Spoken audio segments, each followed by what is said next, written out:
സ്വർണ്ണക്കൊള്ളയിലെ യഥാർത്ഥ പ്രതി കടകംപള്ളി സുരേന്ദ്രൻ ഇവിടെ വിലസുന്നുവെന്ന് രമേശ് ചെന്നിത്തല ആരോപിക്കുമ്പോഴും SITയുടെ മേൽ ശക്തമായ സമ്മർദ്ദമുണ്ടെന്നും അദ്ദേഹം കൃത്യം കണക്ക് സഹിതം ഇവിടെ വെളിപ്പെടുത്തുകയാണ്. അയ്യപ്പ സംഗമത്തിന് ഏറ്റവും കൂടുതൽ മുൻകൈയെടുത്ത ആള് വാസവൻ മന്ത്രിയാണ്. ഇപ്പോൾ കൊള്ള പുറത്തു വന്നപ്പോൾ കൈ കഴുകുന്നതും ഇതേ മന്ത്രിയാണ്. അതുകൊണ്ട് വാസവൻ ഉടൻ രാജിവെക്കണം എന്ന പ്രതിപക്ഷത്തിന്റെ ആരോപണത്തെ ഇടങ്കാലുകൊണ്ടാണ് ഈ ഭരണപക്ഷം തട്ടിത്തെറിപ്പിച്ചുകൊണ്ടിരിക്കുന്നത്. അത് നടപ്പതില്ല എന്ന് തന്നെയാണ് പ്രതിപക്ഷം ഇവിടെ ആരോപിക്കുന്നതും പ്രസ്താവിക്കുന്നതും. ദേവസ്വം ബോർഡ് ഇതുവരെ കണക്കുകൾ തിട്ടപ്പെടുത്തിയിട്ടില്ല. VN വാസവൻ അന്യൻ കളിക്കുന്നുവെന്നും ഒരേ ചോദ്യത്തിന് 2 മറുപടി നൽകുന്നുവെന്നും രമേശ് ചെന്നിത്തല ആരോപിക്കുകയാണ്. പഞ്ചായത്ത് തെരഞ്ഞെടുപ്പിലും പാർലമെന്റ് തെരഞ്ഞെടുപ്പിലും ഉപതെരഞ്ഞെടുപ്പുകളിലും ജനങ്ങൾ അവിശ്വാസം പാസാക്കിയെന്നും രമേശ് ചെന്നിത്തല പറഞ്ഞിരിക്കുന്നു.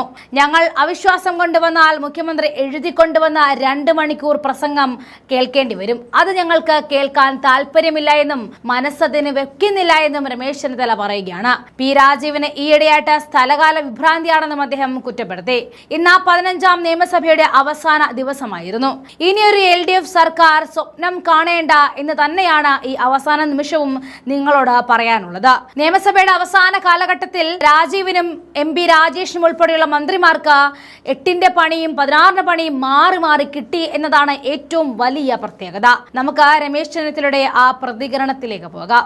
എന്നാലും ഈ ഗവൺമെന്റ് PR കോടികൾ ചെലവഴിച്ചുകൊണ്ട് PR ജീവിക്കുന്ന ഒരു ഗവൺമെന്റ് മാത്രമാണിത്.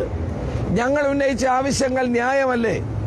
ശബരിമല കൊള്ളയുമായി ബന്ധപ്പെട്ട് ഉള്ള എല്ലാ പ്രതികളും ഇന്ന് പുറത്തു വന്നിരിക്കുന്നു.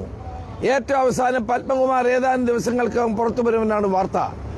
ഒരു കേസിൽ അദ്ദേഹത്തിന് ജാമ്യം ലഭിച്ചു. അടുത്ത കേസിൽ ജാമ്യം ലഭിക്കുമെന്നാണ് കിട്ടുന്ന വിവരം. ശബരിമല തന്ത്രിയെ 41 ദിവസം ജയിലിലിട്ടു. കോടതി പറയുന്നു അദ്ദേഹത്തിന്റെ പേരിൽ ഒരു കേസുമില്ല, തെളിവുമില്ല. എന്തിന്റെ അടിസ്ഥാനത്തിൽ? യഥാർത്ഥ പ്രതികളായ കടകംപള്ളി സുരേന്ദ്രൻ ഇവിടെ വിലസുകയാണ്. മുൻ Devaswom board president PS Prasanth ചോദ്യം ചെയ്യലിന് വിധേയനായി. പക്ഷേ അദ്ദേഹത്തിന്റെ പേരിൽ നടപടിയില്ല. ആഗോള അയ്യപ്പ സംഗമം നടത്തി കോടികൾ അടിച്ചു മാറ്റി. അവരുടെ പേരിൽ നടപടിയില്ല. ദേവസ്വം ബോർഡ് ഇതുവരെ കണക്കുകൾ തിട്ടപ്പെടുത്തിയിട്ട് പോലുമില്ല.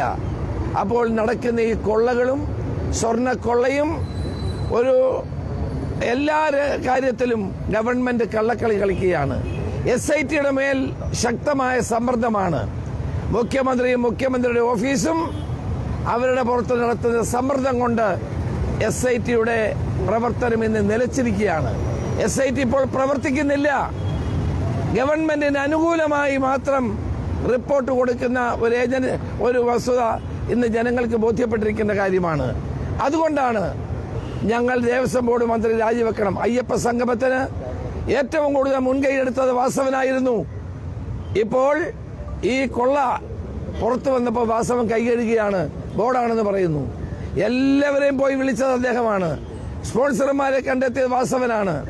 ഇപ്പോൾ അതിൽ നിന്നെല്ലാം കൈകഴുകി മാറുന്നതിന്റെ കാരണം വൻതോതിലുള്ള വെട്ടിപ്പ് നടന്നത് കണ്ടെത്തിയത് കൊണ്ടാണ്. അപ്പോൾ ജനങ്ങളെ സംബന്ധിച്ചിടത്തോളം ജനങ്ങൾക്ക് ഇത് ബോധ്യപ്പെട്ടു. ആ ജനവികാരമാണ് ഞങ്ങൾ ഈ സഭയിൽ പ്രകടിപ്പിച്ചത്. ഞങ്ങൾ ഈ സമരത്തിന് നേതൃത്വം കൊടുക്കാനുള്ള കാരണം ഈ വസ്തുതകൾ ജനങ്ങൾ മനസ്സിലാക്കിയ വസ്തുതകളുടെ മേൽ ഗവൺമെന്റ് പ്രതികരിക്കാൻ തയ്യാറാകാത്തത് കൊണ്ടാണ്. പോസിറ്റീവായ ഒരു കാര്യവും ഗവൺമെന്റ് പറഞ്ഞിട്ടില്ല. മന്ത്രി രാജിവെച്ചില്ലെന്ന് മാത്രമല്ല, എന്തുകൊണ്ട് വാസവനെ ഇതുവരെ ചോദ്യം ചെയ്യാൻ തയ്യാറാകുന്നില്ല? ഇതെല്ലാം കണക്കിലെടുത്തുകൊണ്ടുള്ള ശക്തമായ പ്രതിഷേധമാണ് ഞങ്ങൾ നടത്തിയത്. ഇന്നോടുകൂടി സഭ തീരുകയാണ്. ഈ പ്രക്ഷോഭം ഞങ്ങൾ കേരള ജനതയുടെ ചേർന്ന് നിന്നുകൊണ്ട് മുന്നോട്ട് കൊണ്ടുപോകും. സഭയ്ക്ക് പുറത്ത് ശക്തമായ പ്രതിഷേധത്തിന്റെ അലയടികൾ ഉണ്ടാകും. അതിനുള്ള നടപടികളുമായിട്ട് ഞങ്ങൾ മുന്നോട്ട് പോകും.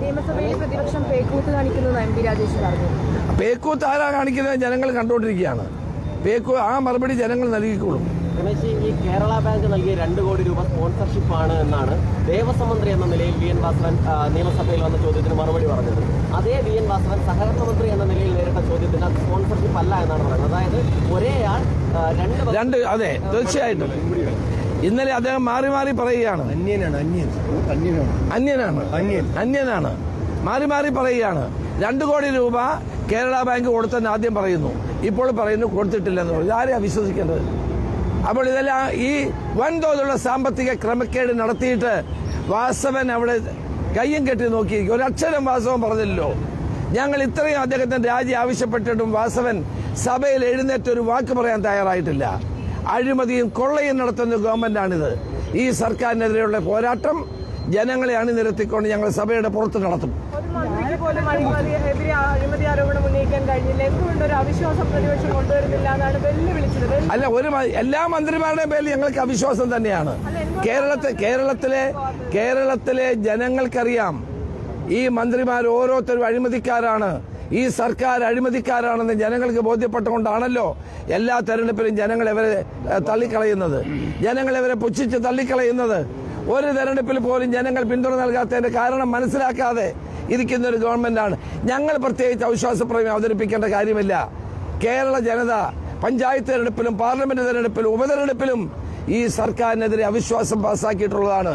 പിന്നെ പ്രത്യേകിച്ച് ഒരു മുഖ്യമന്ത്രിയുടെ 2 മണിക്കൂർ പ്രസംഗം കേൾക്കാൻ വേണ്ടിയാണോ ഞങ്ങൾ ഇനി അവിശ്വാസ പ്രമേയം അവതരിപ്പിക്കേണ്ടത്? 2 മണിക്കൂർ പ്രസംഗം കേൾക്കാനാണോ? ഞങ്ങൾക്ക് മനസ്സില്ല.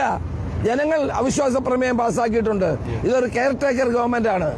അപ്പോൾ ഞങ്ങൾ അവിശ്വാസ പ്രമേയം കൊണ്ടുവന്നിട്ട് മുഖ്യമന്ത്രി എഴുതി കൊടുക്കുന്ന 2 മണിക്കൂർ പ്രസംഗം കേൾക്കാൻ ഞങ്ങൾക്ക് മനസ്സില്ല. അതുകൊണ്ട് ഞങ്ങൾ കൊണ്ടുവരാഞ്ഞ് മുക്കിക്കൊല്ലുന്നൊക്കെയാണ് പറയുന്നത്. ജനങ്ങള് ഈ ആഴക്കടലിൽ ഞങ്ങളെ അല്ല, ജനങ്ങളെ അവരെ മുക്കിക്കൊല്ലും, കൊന്നിരിക്കുകയാണ്. ജനങ്ങൾ അവിശ്വാസം പാസ്സാക്കിയ ഒരു ഗവൺമെന്റാണ്. വാസ്തവത്തിൽ ഇവർക്ക് തുടരാനുള്ള അധികാരമില്ലാത്തതാണ്. കെയർ ടേക്കർ ഗവൺമെന്റാണ്. ഇതൊന്നും പാസ്സാക്കാനുള്ള അധികാരം പോലും ഇല്ലാത്ത ഗവൺമെന്റാണ്. ജനങ്ങൾ ഈ ഗവൺമെന്റിനെ ആഴക്കടലിൽ മുക്കി താത്തിരിക്കുകയാണ്. അപ്പൊ ഇവർക്ക് വാസ്തവത്തിൽ ഭരിക്കാനുള്ള അവകാശമില്ല എന്നുള്ളതാണ് സത്യം. കോടതി ഇപ്പൊ പോയിരിക്കല്ലേ? KSUവിന്റെ പ്രസിഡന്റ് അലോഷി കോടതിയിൽ പോയി നവകേരള സർവേ വേണ്ടെന്ന് വെപ്പിച്ചില്ലേ? നവകേരള സർവേ വലിയ കൊട്ടിഘോഷിച്ചുകൊണ്ട് 20 കോടി രൂപ മുടക്കി കൊണ്ടുവന്ന നവകേരള സർവേക്കെതിരായി KSUവിന്റെ പ്രസിഡന്റ് അലോഷി കോടതിയിൽ പോയി. കോടതി നിർത്തിവെച്ചില്ലേ? എന്ത് ഈയിടെയായിട്ട് രാജീവിന് എന്തോ ചെറിയ സ്ഥലകാല വിഭ്രാന്തി ഉണ്ടെന്ന് തോന്നുന്നു. അതൊക്കെ ഇത് മറന്നുപോയതാണ്. അതേ മറന്നുപോയി കാണും. ഞങ്ങൾ കോടതിയിൽ പോയി ഉത്തരവ് വാങ്ങിച്ചത് കൊട്ടിഘോഷിച്ചു കൊണ്ടുവന്ന നവകേരള സർവേ വേണ്ടെന്ന് വെച്ചില്ലേ? ഇതിനു വേണ്ടി ചെലവഴിച്ച പണമുണ്ടല്ലോ, അതിന് ഉദ്യോഗസ്ഥന്മാർ മറുപടി പറയേണ്ടി വരും. യാതൊരു സംശയവും വേണ്ട.